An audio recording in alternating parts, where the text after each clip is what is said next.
ایک شخص اس کو 1000 دینار چاہیے تھے. وہ ایک شخص کے پاس گیا اپنے جاننے والے کے پاس اور کہا کہ مجھے 1000 دینار چاہیے. تو اس نے کہا کہ ٹھیک ہے میں تجھے دے دوں گا، بس تو ضامن ایک لے آ جو اس کی ضمانت دے اور گواہ لے آ، میں تمہیں دے دوں گا، مجھے پرابلم نہیں ہے.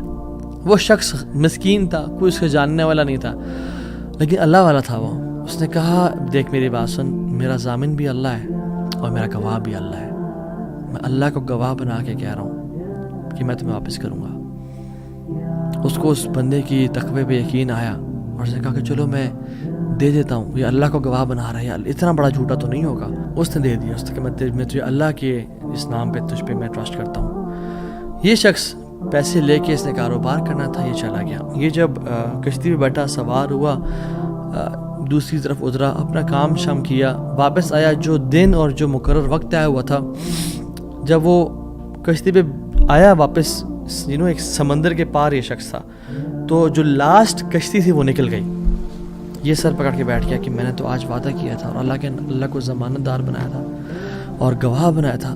اب اگر میں آج اس تک مال نہیں پہنچاتا تو وہ کیا سوچے گا میرے بارے میں، اور اس کا تو ٹرسٹ اٹھ جائے گا، یعنی کہ میں نے اللہ کے نام پہ جھوٹ بولا اسے. تو آخری کشتی چلی گئی تھی. اس کے بعد تو کشتی نے اس دن جانا نہیں تھا. تو اس نے کیا کیا کہ یا اللہ میں نے تجھے ضمانت دار بنایا ہے اور تجھے میں نے گواہ بنایا ہے، تو تیرا کام ہے اس مال کو پہنچانا.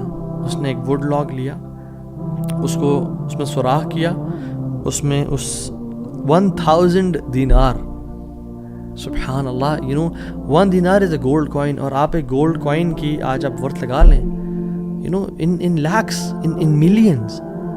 اس نے کیا کیا، اس کو اس ووڈ لاگ میں ڈالا، پرچی لکھی اور اس میں ڈال کے نا بسم اللہ پڑھ کے آگے بہا دیا. کیسا قادر ہے، کیسا قدیر ہے. اس نے اس ہواؤں کو رخ پھیر دیا اور وہ بندہ وہاں انتظار کر رہا تھا، اور اس کے بندے کے پاس وہ ووڈ لاگ پہنچا اور اس نے اس کو دیکھا. اس میں پرچی تھی اور پرچی نکالی اور اس کو کھول کے دیکھا کہ اس کے 1000 دینار تھے. وہ بڑا حیران ہوا کہ یہ مجھ تک کیسے پہنچے. خیر، یہ جو شخص تھا جس نے بیچے تھے، یہ اگلے دن دوبارہ جو سب سے پہلی کشتی ملی اس پہ روانہ ہوا اور اس بندے کے پاس پہنچا اور 1000 دینار لے کے الگ سے کہ پتہ نہیں وہ پہنچے نہیں پہنچے، میں اس کو اس کا حق تو دے دوں. اس نے کہا کہ یہ تمہاری امانت، معذرت تھوڑی تاخیر ہو گئی مجھ سے. کہتے تو کل تم نے مجھے پیسے نہیں بھیجے؟ کہتے میں نے بھیجے. پھر اس نے کہا جس رب پہ تم نے توکل کیا ہے نا، جس رب کو تم نے ضمانت دار بنایا تھا، اس رب نے تیرا مال مجھ تک پہنچا دیا، مجھے اس مال کی ضرورت نہیں ہے. اللہ تعالیٰ کے نام جو مسلمان جانتا ہو کہ میرا رب میں یہ کوالٹیز ہیں اور یہ تو صرف 3 ہیں اور ہزاروں ہیں اس کے علاوہ، وہ کیسے بات پریشان ہو سکتا ہے؟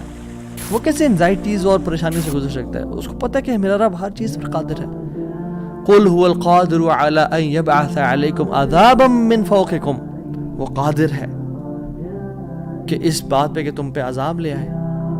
ان المتقین فی جنات ونہر فی مقعد صدق عند ملیک مقتدر. عند ملیک مقتدر، وہ مقتدر بھی ہے، وہ ہر چیز پر قادر ہے. تبارک الذی بیدہ الملک وہو علی کل شیء قدیر، وہو علی کل شیء قدیر. وہ قادر بھی ہے، قدیر بھی ہے، مقتدر بھی ہے. تو پریشانی کس بات کی ہے جب ہمارا رب ہے اور وہ ہر چیز کو کنٹرول کر سکتا ہے، اور ہم اگر اللہ والے بن جائیں تو پھر آپ یقین جانیں کوئی مسئلہ نہیں رہے گا.